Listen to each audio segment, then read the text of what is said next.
Assalamualaikum warahmatullahi wabarakatuh. Selamat pagi anak-anak. Bagaimana kabarnya hari ini? Alhamdulillah, luar biasa. Tetap semangat. Allahu Akbar. Nah, masih tetap semangat ya. Sebelum belajar, mari kita awali dengan mengucapkan basmalah. Bismillahirrahmanirrahim. Setelah kalian UTS, kita akan melanjutkan pembelajaran yang sebelumnya, yaitu tema 3, subtema 1, pembelajaran 5. Nah, sekarang dibuka buku temanya ya anak-anak. Kalian buka pembelajaran 5.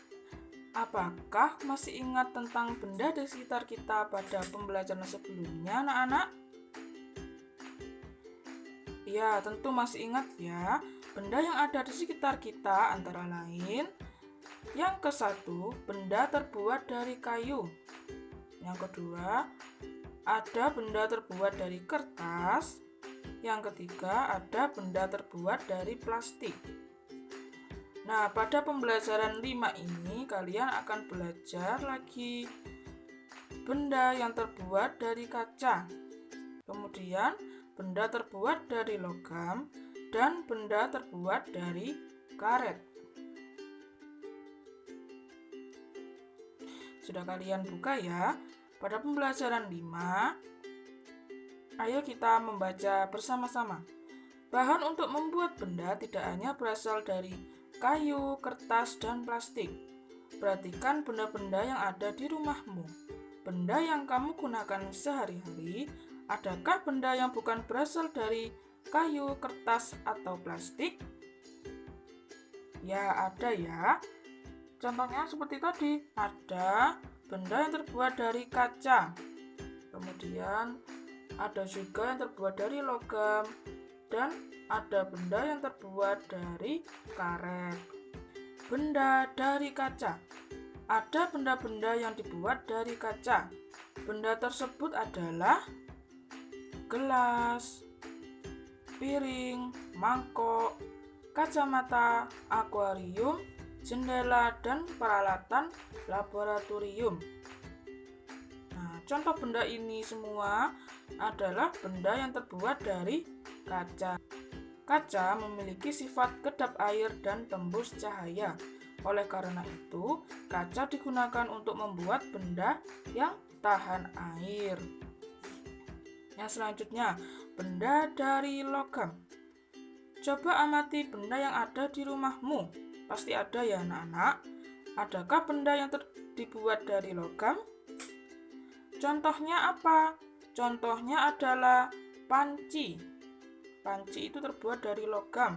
Kemudian penggorengan atau wajan, sendok sayur, sendok makan, kerangka mobil, dan pagar rumah. Itu semua adalah contoh benda yang terbuat dari logam.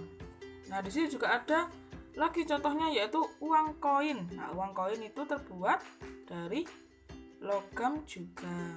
Mengapa benda-benda tersebut dibuat dari logam?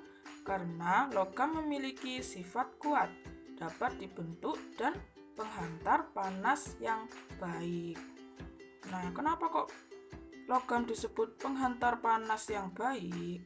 Karena apabila logam dipanaskan, contohnya seperti panci atau penggorengan, apabila dipanaskan itu akan menghantarkan panas atau menyalurkan panas. Nah, apabila di salah satu titik itu dipanaskan menggunakan api, maka seluruh benda akan terasa panas. Maka dari itu, apabila kita memasak air, lama-kelamaan air yang di dalam panci juga akan mendidih atau menjadi panas. Selanjutnya yaitu benda dari karet. Perhatikan penghapus pensil. Kalian tentu punya ya penghapus. Nah, penghapus itu terbuat dari apa? Penghapus ini terbuat dari karet. Benda-benda lainnya yang dibuat dari karet antara lain ban, balon, sandal karet, bola, dan sarung tangan. Nah, sekarang kalian buka halaman selanjutnya, yaitu halaman 42. Ayo mengamati, amatilah benda-benda di sekitarmu. Adakah yang terbuat dari bahan kaca, logam, atau karet? Nah, setelah kalian mengamati, kalian bisa menuliskan pada tabel yang ada di buku tema. Nah, kalian bisa langsung tuliskan di sini ya, anak-anak. Nah, sekarang Bu Farida mau bertanya, apakah kalian masih ingat apa itu musyawarah? Pasti masih ingat ya. Musyawarah adalah suatu perkumpulan untuk menyelesaikan masalah dengan tujuan mencari keputusan bersama-sama. Nah, suatu perkumpulan itu contohnya seperti ini. Nah, ini adalah contoh siswa sedang bekerja kelompok menyelesaikan tugas. Hal apa saja yang dilakukan dalam bermusyawarah? Yang pertama, kita harus menghargai pendapat orang lain. Yang kedua, mengeluarkan pendapat yang baik. Yang ketiga, apabila keputusan telah tercapai, maka setiap orang wajib menerima dan melaksanakan keputusan tersebut. Nah, sekarang kalian kerjakan di buku tema halaman 45 ya anak-anak. Selanjutnya kalian buka halaman 46. Kita akan belajar matematika. Perhatikan bahan yang digunakan untuk membuat penggaris. Nah, penggaris itu bisa terbuat dari plastik, kayu, atau logam. Nah, mengapa bahan kaca tidak digunakan untuk membuat penggaris? Apabila digunakan untuk penggaris itu akan berbahaya karena dapat melukai apabila tidak berhati-hati. Satuan panjang ini ada banyak ya anak-anak. Kita akan belajar 3 satuan panjang, yaitu satuan meter atau disingkat M, kemudian sentimeter atau disingkat cm, dan milimeter yang disingkat mm. Nah, ini adalah contoh penggaris yang menggunakan satuan sentimeter. Nah, kalian lihat gambar di sini. Meter, cm, dan mm adalah satuan panjang. Apakah kamu dapat mencari hubungan antara satuan meter, sentimeter, dan milimeter? Ya, semuanya ini berhubungan ya anak-anak, karena meter, sentimeter, dan milimeter itu adalah satuan panjang. Satuan panjang yang memiliki ukuran yang berbeda-beda. Nah, 1 meter sama dengan berapa sentimeter? 1 meter sama dengan berapa milimeter? Ya, kalian bisa menghitung dengan cara ini ada tangga satuan panjang. Nah, kalau kalian menemukan soal seperti ini, kalian bisa menggambarkan tangga satuan panjang terlebih dahulu. Contohnya seperti ini. Nah, ini seperti tangga ya. Kenapa kok dinamakan tangga? Karena gambarnya ini seperti tangga. Kemudian kalian tuliskan pada setiap tangga ini, tuliskan km, hm, dam, m, dm, cm, dan mm. Pada setiap satuan panjang ini, setiap turun satu tangga dikalikan 10. Nah, setiap naik satu tangga dibagi 10. Bagaimana caranya, Bu? Nah, contohnya seperti ini. Benny mengukur panjang pita 5 meter 30 cm atau 5 meter lebih 30 cm.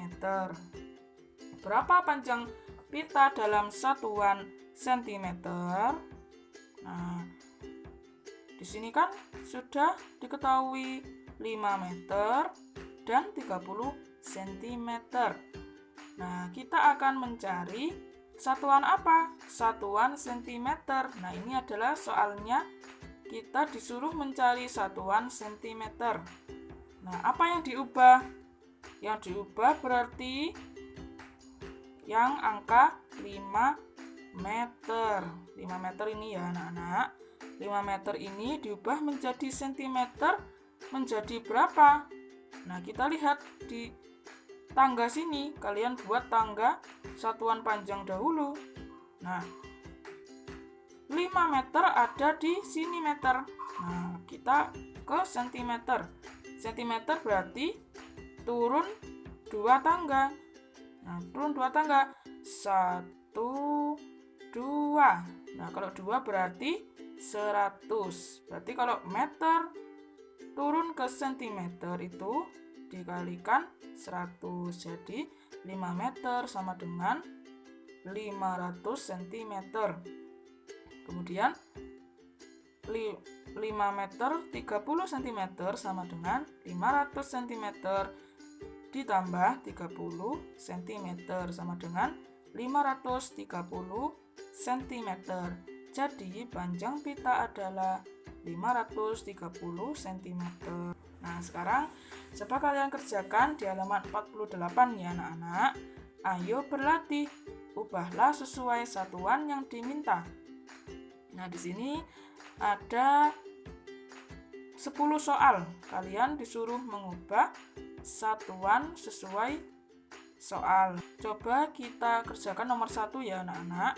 Ini ada soal 200 cm sama dengan titik-titik meter. Nah, yang pertama, langkah pertama kalian buat apa? Buat tangga satuan panjang seperti ini. Nah, kemudian soalnya berapa? 200 cm. 200 cm ini sama dengan titik-titik meter. Nah, coba kalian lihat. Di sini cm. Kalau kita menuju meter berarti harus naik. Nah, naik berapa? Naik 2. 1, 2. Kalau naik tadi berarti dibagi 100. Jadi 200 cm dibagi 100 sama dengan 2 meter. Jadi 200 cm sama dengan 2 meter ya anak-anak. Coba sekarang kita kerjakan. Ibu kasih contoh nomor 6. 2 meter 45 cm sama dengan titik-titik cm. Sama seperti tadi caranya ya anak-anak. Kita mencari cm. Berarti yang diubah yaitu 2 meter ini. Nah, 2 meter tadi kalau ke cm itu turun 2. Berarti dikalikan 100. 2 meter dikali 100 sama dengan 200 cm. Jadi 2 meter 45 cm sama dengan 200 cm ditambah 45 cm. Hasilnya adalah 245 cm. Sudah paham ya anak-anak? Insya Allah paham ya.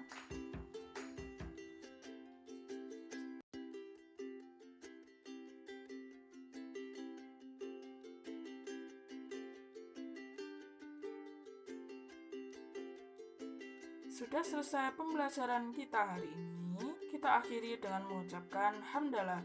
Alhamdulillahirabbil alamin. Tetap semangat belajar ya anak-anak. Terima kasih. Wassalamualaikum warahmatullahi wabarakatuh.